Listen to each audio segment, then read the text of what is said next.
El presidente de la República aprovechó su última cadena sabatina para continuar con sus reproches públicos hacia la Asamblea Nacional. Allí, a propósito de las reformas a la Ley Orgánica de la Función Legislativa, señaló que la vetó totalmente porque era un mamotreto jurídico.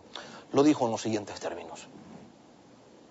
Era tal mamotreto que el Corcho Cordero me llamó y me dijo: Rafael, ya sé que esta ley hay que vetarla, pero al menos aprueba 2 artículos, el que concierne a la escolta legislativa para que puedan ser los militares y el que concierne a la consulta prelegislativa. Entonces era una barbaridad, así que la tuvimos que vetar totalmente, que por ese veto ya no hay consulta prelegislativa, el gobierno está buscando que no se apruebe la ley de agua, la ley de tierra. Mentira, ya la Corte Constitucional del 2010 estableció el procedimiento para consulta legislativa, sin necesidad de reformar la ley de la función legislativa. Solo basta un reglamento del CAL, que es la Comisión Administrativa de la Legislatura, y no lo han hecho. Todo es falso.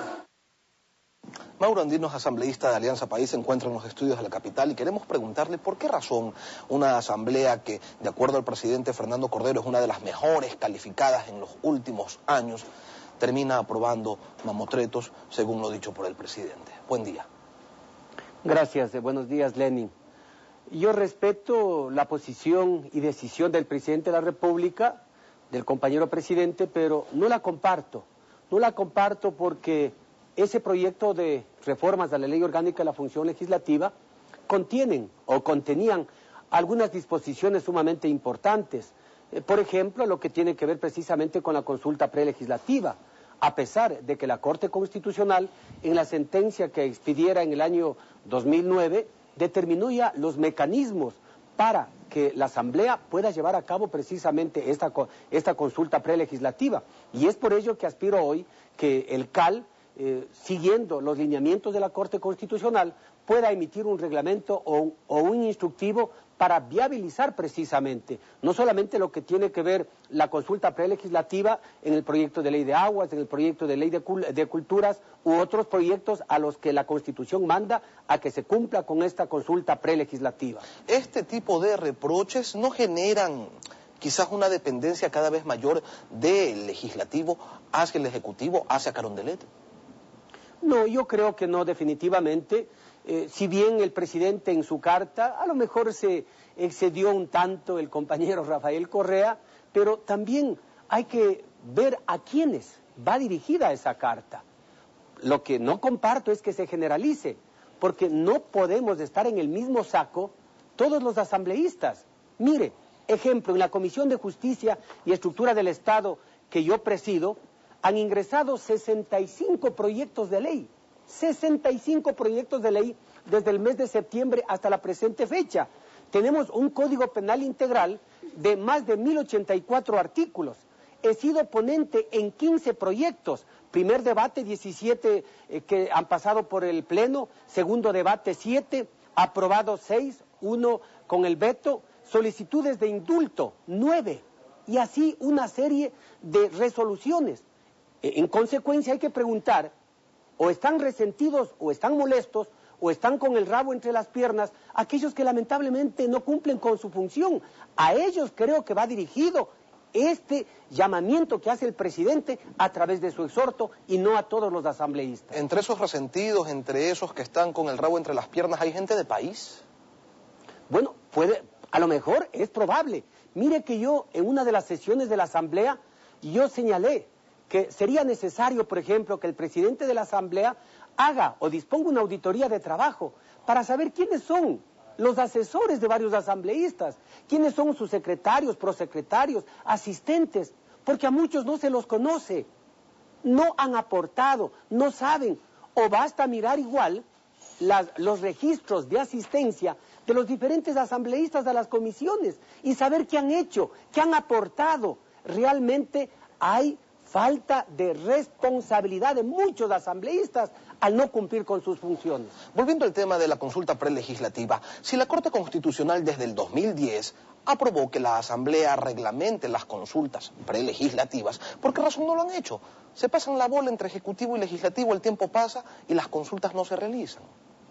Bueno, lo mejor hubiera sido, Lenin, que no se haga, por ejemplo, a través de un reglamento o a través de un instructivo, o como se lo quiera denominar, lo más viable, lo más legal, que se lo haga por parte de la Asamblea, sino que fuera por parte del CAL, sino directamente a través de reformas a la ley orgánica de la función legislativa, para que esté legalizado, para que esté determinado en la ley nuestra. Pero lamentablemente los hechos no se dieron así, pero creo que hemos perdido un poco de tiempo, sí, reconozco, pero el CAL hoy tendrá que agilitar este procedimiento y de esa manera cumplir con lo que manda la Constitución de la República y con lo que nuestros mandantes han dispuesto que nosotros cumplamos al expedir la ley de aguas y otra más por las cuales estamos en mora todos. Independientemente de la resolución de la Corte Constitucional, la actual ley de la función legislativa en su artículo 14 señala en sus numerales quinto y sexto lo siguiente. En el quinto,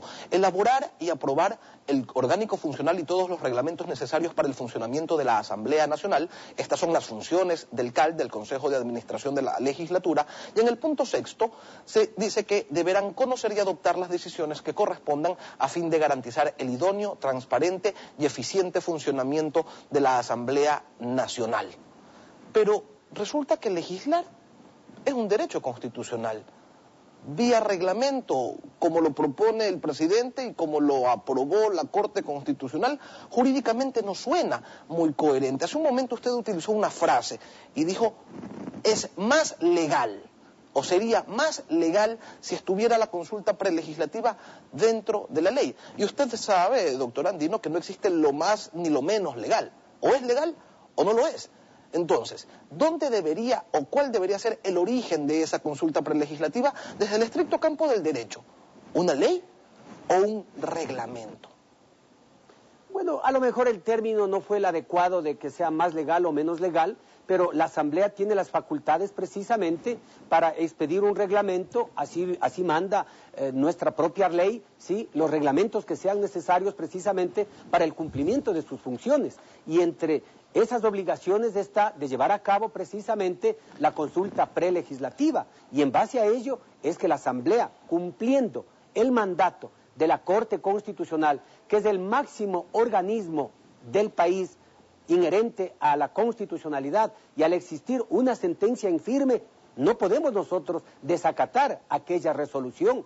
Habrá que buscar el mecanismo más idóneo que esté sujeto a lo que mande el ordenamiento constitucional y el ordenamiento legal para cumplir con nuestras responsabilidades. Y efectivamente, usted lo señala con corrección, no podían desacatar, y han desacatado por 2 años.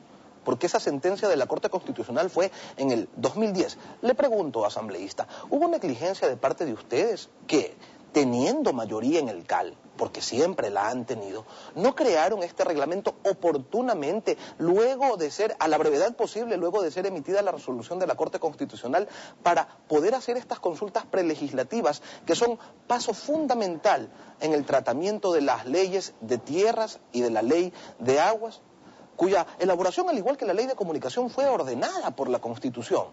¿O es que esas leyes no les interesan tanto como si les interesa la ley de medios? Mire, a nosotros particularmente, a quien le habla, nos interesa todos los proyectos de ley que la Constitución de Montecristi mandó a que nosotros construyamos.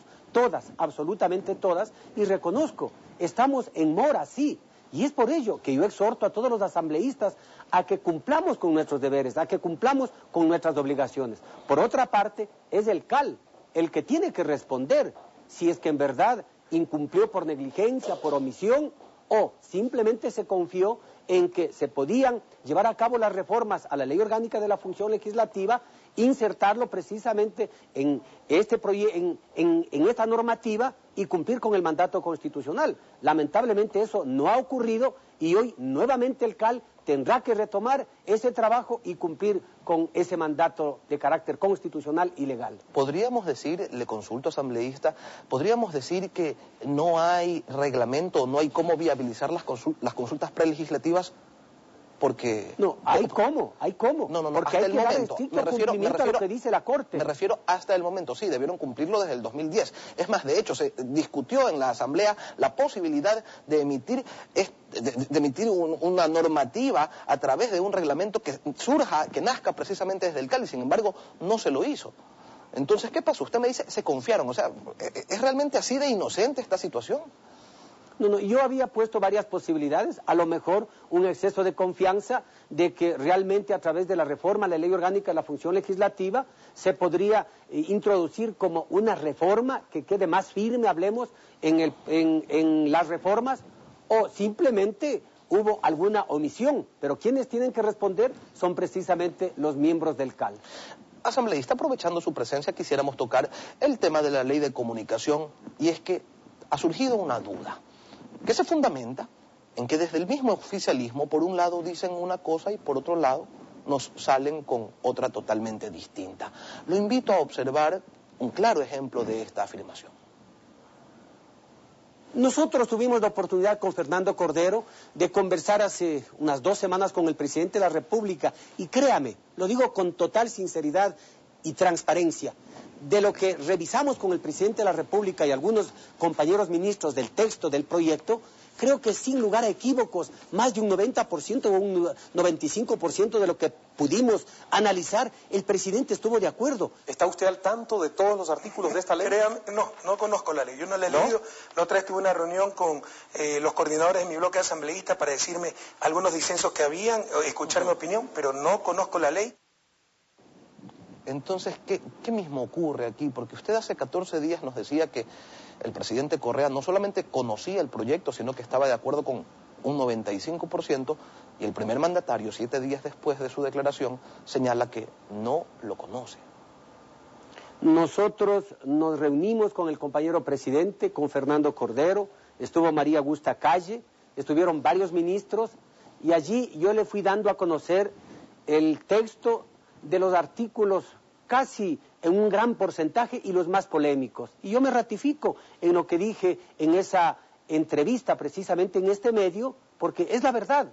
No sé, a lo mejor el presidente de la República tiene algún olvido y por ello dice que no conoce, pero con nosotros analizamos el contexto en un gran porcentaje de este proyecto de ley de comunicación. ¿No le parece que es un irrespeto hacia el trabajo que usted ha encabezado, revisando el proyecto, socializándolo, adaptando incluso algunos de los criterios que el primer mandatario había hecho públicos, como el de la profesionalización? O le pregunto, a usted como proponente, ¿le parece bien que se apruebe en la Asamblea una ley y no le importa que el presidente luego la cambie toda a través de su facultad de vetarla? Aquí tenemos que analizar desde 2 visiones. La primera, lo que tiene que ver con la ley, con las reformas de la ley orgánica de la función legislativa, tiene un escenario, pero muy diferente es el proyecto de ley de comunicación. Si bien en las 2 estamos o estuvimos en obligación de cumplir con nuestro deber constitucional a legislar, en el proyecto de ley de comunicación hay que insistir, hay que resaltar, no me voy a cansar, de que es un mandato constitucional. Fue avalizado por el pueblo ecuatoriano en la consulta popular, y ante ello tenemos que dar estricto cumplimiento con esa responsabilidad. Antes se decía que el texto estaba mal estructurado, que era una ley mordaza, una ley censura y una serie de epítetos con los que se le calificaba ese proyecto de ley. Hoy probablemente ya empiezan a decir, si ya existe un veto total a las reformas de la ley de la función legislativa, cojamos esto como caballo de batalla, como pretexto, y no aprobemos el proyecto de ley de comunicación. Yo pienso que sí hay una gran diferencia, y esa gran diferencia es que está balizada por el pueblo ecuatoriano. Hemos hecho lo mejor posible, hemos recibido aportes de diferentes sectores, de Pachacutic, del MPD, de los grupos de izquierda, de los ciudadanos y ciudadanas, de los propios concesionarios de los medios de comunicación. Se ha depurado posibles disposiciones un tanto no claras o precisas para no dejar ambigüedades en ese proyecto de ley. Si ya con todo eso no se procede a su aprobación, pues yo he cumplido mi deber, yo he cumplido mi misión, y cada quien tendrá que responder por lo que haga o deje de hacer. ¿Qué criterio le merecen las afirmaciones de la Sociedad Interamericana de Prensa y del relator de Naciones Unidas para la libertad de prensa, quienes señalan que existe una intención de silenciar a la prensa y que en algunos gobiernos latinoamericanos, incluido el Ecuador, hay un efecto de autocensura? Bueno, a mí me gustaría que este alto organismo puntualice para saber, por ejemplo, con qué acciones o a través de qué acciones o a través de qué hechos se pretende, por ejemplo, silenciar a la prensa. No, Yo considero que en este y en cualquier país democrático debe existir y debe continuar existiendo la libertad de información, la libertad de opinión, la libertad de prensa, pero con esa responsabilidad ulterior que siempre hemos venido señalando. Agradecemos la presencia y la exposición del asambleísta Mauro Andino. Él es miembro de la bancada de Alianza País y además presidente de la Comisión Ocasional de Comunicación.